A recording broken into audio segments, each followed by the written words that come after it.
읽은 책방 어느 날 내가 죽었습니다. 오늘 읽은 책이죠? 네. 간단한 줄거리하고 어떤 점이 좋았는지 얘기해보세요. 어느 날 내가 죽었습니다는 친한 친구가 이제 어떤 사고로 죽게 되었는데 이제 재준이죠? 재준이가? 이제 재준이가 죽게 되었는데 이제 친한 친구가 죽으니까 이제 뭔가 허전하고 이제 여러 추억들이 떠오르고 그래서 그 아이를 되게 그리워하는 그런 내용이에요? 네. 근데 이제 책 제목이 어느 날 내가 죽었습니다. 그러니까 꼭 자기 죽음을 지켜본 것 같잖아요. 네. 그리고 재준이가 일기장에다가 자기가 죽었다고 막 그런 얘기 일기장을 쓰잖아요. 그건 네. 자기가 죽을 것을 알았다거나 자살하려는 생각은 없이 쓴 글이잖아요. 그렇죠. 그건 막 무슨 의미인 것 같아요? 시체놀이를 하면서 내가 죽었다고 그렇게 얘기하고 있는 재준이의 마음은 어떤 거예요? 재준이의 마음 그러니까 죽었다고 생각하니까 지금 겪는 모든 일들을 다 견딜 수 있다 이런 식으로 얘기를 했잖아요. 네. 학원 가기 싫었는데 엄마 천식기 걸린 엄마를 거역할 수 없어가지고 억지로 학원을 다니고 있다고 네. 막 그런 얘기를 하면서 이렇게 자꾸 화가 나는 일이 죽었다고 생각하니까 아무 일도 아니라고 이렇게 얘기했잖아요. 네. 그러면 재준이는 어떤 심경인 것 같아요? 보통 생활을 하면서? 뭔가 자기는 공부하는 거를 그렇게 다 원하지 않는데 엄마를 위해서 공부를 하는 아이 느낌이었고 그러니까 행복해 보이진 네. 않았죠. 자기로 사는 것 같진 않았어요. 네. 그리고 재준이가 좋아하는 것들 나왔잖아요. 찰리 채플린이죠. 희극 배우.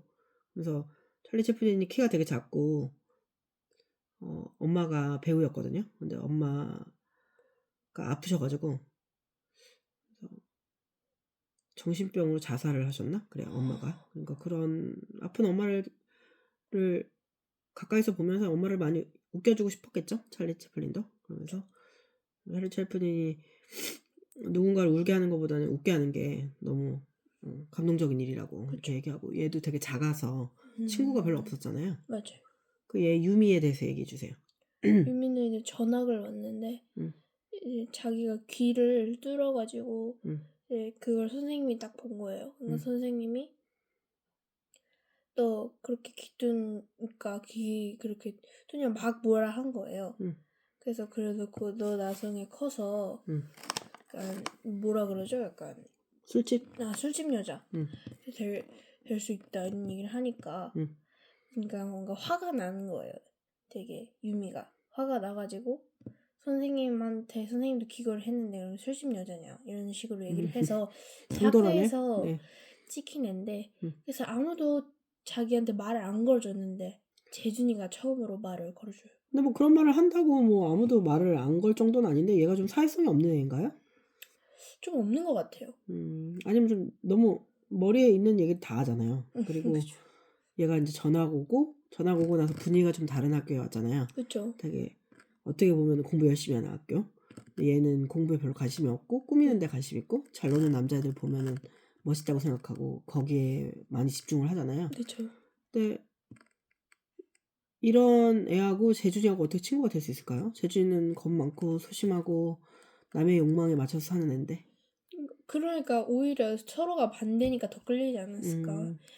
재준이가 이런 얘기를 하는데 그 선생님한테 그렇게 얘기하는 게 되게 자신은 응원했다. 솔직히 속이 뻥 터지는데 너무 시원했다. 얘가 막 얘기하면 막 이런 거침없이 얘기를 얘기하니까. 그래서 이런 얘기를 하잖아요. 민수라는 애가 있었는데 그 애도 선생님한테 뺨을 맞았는데 뺨을 맞았는데도 불구하고 얘기를 할 수 없었다 이런 얘기를 하잖아요. 그러니까 얘처럼 당돌하게 얘기하지 못하고 그냥 쭈그리면서 앉아있어. 근데 아무도 그걸 도와주지 않으니까 솔직히 나도 도와주고 싶었는데 무서움이 가득해서 못 도와줬었는데 이런 애가 딱 등장하니까 되게 멋있었다 이런 얘기를 해줘. 반항아적인 애가 등장해서 멋있었다? 네. 내가 이거 읽으면서 이거 너무 옛날 얘기 같지 않나? 이거 요즘 얘기 아닌데라고 했는데 보니까 20주년 기념판이라고 20년 전에 썼으면 그럴 수 있죠. 요즘에는 뭐 누가 선생님이 애를 어떻게 때리겠어요. 그죠? 그쵸? 오히려 학생들이 선생님한테 너무 지나치지 않나 싶을 정도 행동을 하잖아요. 그쵸. 근데 이때 20년 전이면은 좀 강압적인 선생님이 많긴 했어요. 근데 여기에 나오는 어른들이 다 그렇게 위선적이고 자기는 못하면서 남의 일을 시키는 그런 나쁜 어른만 나오는 건 아니잖아요. 그쵸. 여기 나오는 어른 중에 누가 좋았는지 얘기해 보세요. 저는 저는 새아빠가 되게 생각보다 뭔가 이런 책 내용들 보면은 대부분 새아빠니까 막 엄마 앞에서는 잘해주는데 막 자기 앞에서 그냥 엄마 없을 때는 막 못되게 굴고 막 다 시키고 이런 아빠인 줄 알았어요, 저는 처음에. 근데 새아빠라는 이미지를 완전히 깨부수고 이 아이를 되게 공감해주고 그다음에 진짜 아이처럼 친아빠처럼 구해주는 게 되게 대단했고 솔직히 유미가 이렇게 사회성이 좀 없는 게 엄마랑 아빠가 그냥 다 받아줘서 그런 것 같아요. 왜냐면 유미가 꾸미는 거 괜찮아 이러고 공부 안 하는 거 괜찮아 이러고 있으니까 유미가 조금 사회성이 떨어지지 않나 싶어요. 뭐 사회성이라는 게 좋은 점도 있는데 사회에 맞춰서 사는 거잖아요. 그래서 네. 이게 사회성에 너무 맞춰서 살다 보면 정말 나는 뭐지? 그냥 사회 부품인가 이렇게 생각할 때도 있거든요. 네. 좀 개성이 있다는 것 자체가 사회성이 너무 사회성하고 이렇게 비례하진 않아요. 근데 여기에 엄마나 아빠는 그냥 너무 내버려뒀죠. 그죠? 그렇죠. 그리고 얘가 애들이 공부하는 이유는 반항을 못해서다. 그 다음에 선생님이 두려워서 공부를 한다고 하는데 네. 선생님 생각은 그런 것 같지 않아요. 애들이 자기한테 유리하니까 공부를 하겠죠. 그렇지 않을까요? 그러니까 얘는 공부가 하기 싫으니까 그거를 다른 데서 핑계를 찾는 거죠. 그리고 뭐 중학교 때는 한참 목소리 크고 뭐 잘 내는 그런 아이들이 멋있을 때잖아요. 근데 그게 10대의 시각이잖아요. 그 10대의 시각에서 그게 멋있는 거지. 다른 아이들은 그 정도로 충동적이지 않아서 공부를 하고 있는 건 아니죠. 그렇죠. 그 아이들도 다 선택을 해서 공부를 안 하는 거예요. 공부를 안 하는 것도 선택이고 공부를 하는 것도 선택이죠. 그죠? 근데 여기서 중요한 테마는 공부가 아니고 공부를 억지로 하는 재준이의 고통스러운 삶이죠. 그렇죠. 지가 억지로 하는 거야. 하기가 싫어가지고.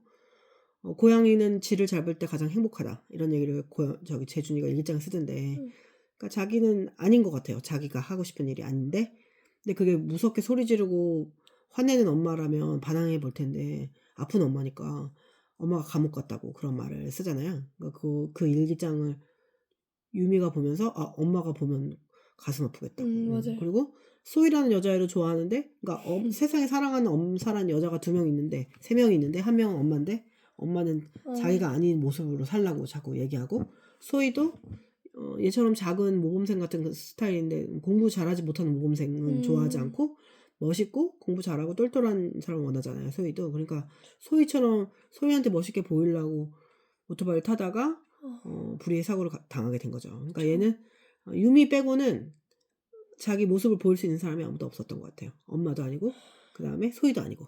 그러니까 정말 사랑했던 여자가 셋인데 둘 다 아니었고 유미 앞에서만 유미는 나를 짱구라고 놀려도 기분 나쁘지 않다고. 그 말이 선생님은 되게 의미가 있는 말이라고 생각해요. 그러니까 내가 그냥 있는 그대로 있어도 나를 좋아하는 사람? 이게 정말 친구구나 이런 생각을 했어요. 이게 초반에 이제 얘가 죽고 나서 이제 프롤로그 비슷하게 나왔었는데 이제 둘이 만났어요. 엄마랑 이 재준이 엄마랑 유미랑 만나서 딱 일기장을 찾았대요. 근데 자기는 도저히 볼 용기가 없다. 엄마가 그래서 유미한테 보라 그랬는데 유미가 그걸 가져가요. 일기장을. 근데 좀 불편으로 처음에는 이걸 왜 안 보여주나 이러면서 솔직히 자식이 쓴 건데 이거는 유품으로 남겨놔야지. 이러면 왜 자기가 유미가 가져갔냐. 약간 좀 왠지 이해가 안 됐었거든요. 근데 점점 읽다 보니까 진정한 나를 보여준 건 유미밖에 없잖아요. 그래서 맞아. 유미는 그 일기장들을 하나하나 다 보면서 이거는 엄마한테 전해서는 안 될 것 같다. 뭔가 재준이의 마지막까지 그렇게 이제 진짜 모습을 보여주기는 안 되겠다 싶어가지고 그런 거 보여줄 수 있는 사람이 같아요. 친구밖에 없는 거죠. 네. 내 알몸을 보여줄 수 있는 사람이 친구밖에 없는 거고 엄마도 무의식적으로 알았을 거예요. 내 아들이 나를 감옥으로 느끼고 있구나. 그래서 되게 두려웠을지도 몰라요. 죽은 아들이 나에 대한 어떤 이야기를 썼을까. 거기에 대한 두려움이 있었을지도 모르죠. 원래 사람은 나쁜 짓을 하면서도 이게 어떻게 나쁜지 알거든요. 근데 그걸 멈추지 못하는 게 사람인 것 같아요. 안 그래야 되는데. 여기 보면은 아버지도 되게 갑자기 뭐 저기 핸드폰비 7만 원 나왔다고 뺨 때리잖아요. 너무 그러니까 너무 폭력적인 게 너무 아무렇지도 않은 아버지. 근데 거기에 반항하지 못하는 아들이잖아요. 아버지는 좋은 사람이라고 세상에 좋은 어른도 많지만 뭐 그런 얘기를 좀 재준이가 되게 생각이 많은 애라 쓸쓸하게 부모는 나는 엄마 아빠가 다른 사람이 되기를 원하지 않는데 엄마 아빠는 내가 다른 사람이 되길 원한다고 이런 말을 하는 게 나오는데 좀 슬프더라고요. 네, 선생님은 어렸을 때도 선생님도 그런 생각했거든요. 다른 사람이 됐으면 하는구나 부모가 나를 그런 생각했는데 어른이 돼서 보니까 부모는 이제 쓸데없는 책임감이 생겨가지고 이 애를 더 좋은 방향으로 해줘야 한다 이런 강박이 있거든요. 그래서 자꾸 그런 생각을 하는 것 같아요. 내가 옳다고 생각하는 일로 그런 길로 애를 개조를 해야 한다 이런 강박이 있는 거죠. 왜냐면 그 길로 안 살아봤더니 너무 고통스러워서. 근데 그게 어른의 입장도 이해하고 그 시절 나한테 대입해서 또 이해가 되기도 했어요. 근데 그러면 약간 좀 궁금한 게 생기는데 유미 부모님들은 왜 약간 그런 뭔가 다르잖아요. 재준이 엄마랑 완전 정반대로. 근데 왜 글쓴이는 유미하고 재준이가 아예 서로 다른 친구인데 서로 왜 엮었을까요? 그러니까 다른 대조적인 부모를 얘기해 보고 싶었겠죠. 이 부모도 뭐 그렇게 뭔가 사회적으로 성공한 부모는 아니잖아요. 근데 자기 인생에 몰두하느라고 자식한테 크게 관심이 없어 보였어요. 네, 맞아요. 자기 철학적인 사고를 하느라고. 그리고 지금도 막 3, 4만 원짜리 고지서도 해결 못할 만큼 엄마가 이렇게 막 쫓기는 삶을 살고 나사가 풀린 사람처럼 살잖아요. 네. 근데 뭐 사랑하긴 해요. 유미를 사랑하긴 한데 윤미한테 강박을 가질 만큼 여유가 없어요. 자기 삶에 빠져 있다. 좋은 의미로 빠져 있는 거죠. 자기 삶에 빠져 있거나 어른들은 두 가지거든요. 자기 삶에 너무 빠져가지고 아이가 방치되었는데, 근데 그 방치된 아이가 되게 잘 되는 경우. 그리고 아이를 너무 사랑해서 강박으로 아이를 이끄는데 또 그 아이가 망하거나 잘 되는 경우. 답은 없는 것 같아요. 근데 그러면 나중에 또 유미가 커서 엄마 왜 나 이렇게 내버려 뒀냐고 이럴 수도 있는 거고, 그렇죠. 재준이가 건강하게 자라서 어느 날 고맙다고 할 수도 있는 거고, 아니면 엄마 옆에서 나는 매 순간이 감옥이었어 이렇게 할 수도 있는 거죠. 그러니까 부모의 역할은 부모는 신이 아니라 그냥 지나고 봐야 하는 것 같아요. 그래서 서로 다른 부모지만 그래도 한 가지 되게 좋았던 거는 아이가 하는 말을 아이한테 대하지 않듯이 한 인간으로 생각하는 거. 유미의 부모가. 어른이 해서는 안 되는 짓은 아이도 하면 안 되고, 어른이 해서 맞죠. 괜찮은 짓은 애도 해도 돼. 그러니까 뭐 길을 뚫는 거는 괜찮은 거예요. 어른도 괜찮은 거니까. 무해하니까 애도 괜찮다. 이런 식의 사고방식은 좀 재밌고 본받을만 했어요. 한 줄 평을 하자면 어느 날 내가 죽었습니다. 감옥에서 나오지 못한 재준. 감옥에서 나오지 못한 재준. 선생님의 한 줄 평. 깨닫지 못한 나를 만나는 시간. 재준이의 다른 나인 것 같아요. 유미는. 그리고 재준이도 깨닫지 못했지만 나는 재준이가 유미를 사랑했다고 생각해요. 그렇죠. 네, 사랑했는데 저도 이제 자기가 생각하는 이상향은 소희였지만 그렇죠. 그러니까 저런 모습도 있고 있는 그대로 나를 다 얘기하고 어떤 얘기를 해도 상처받지 않는 사이. 이게 사랑이라고 생각해서 깨닫지 못한 시간이었던 것 같아요. 재준이가 원한 거는 유미 같은 모습이었을 거예요. 자기도 맞아요. 유미처럼 되고 싶었고 찰리 채플린 같잖아요. 속마음만큼은 저렇게 되고 싶지만 할 수 없잖아요. 현실이라는 게 뭐 이제 병에 걸리셔가지고 이제 안 그러면 이제 뭐 속상해하실 거고 병이 더 나빠질 수 있기 때문에 아무래도 뭔가 유미가 그러니까 주인공 시점으로 좀 나오잖아요.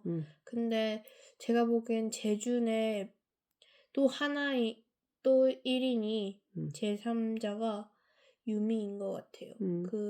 재준의 다른 모습이 유미인 것 같아요. 뭐 그럴 수도 있죠. 유미를 만들어낼 수도 있죠. 원한. 네, 맞아요. 옛날 보면 영화 같은 거 보면은 둘이 단짝인지 알았는데 알고 보니 단짝이 아니고 자기가 만들어낸 캐릭터고 이런 게 있거든요. 자기가 원한 그런 성격을 가진 이성 친구 뭐 이런 식으로. 그죠? 평점은요?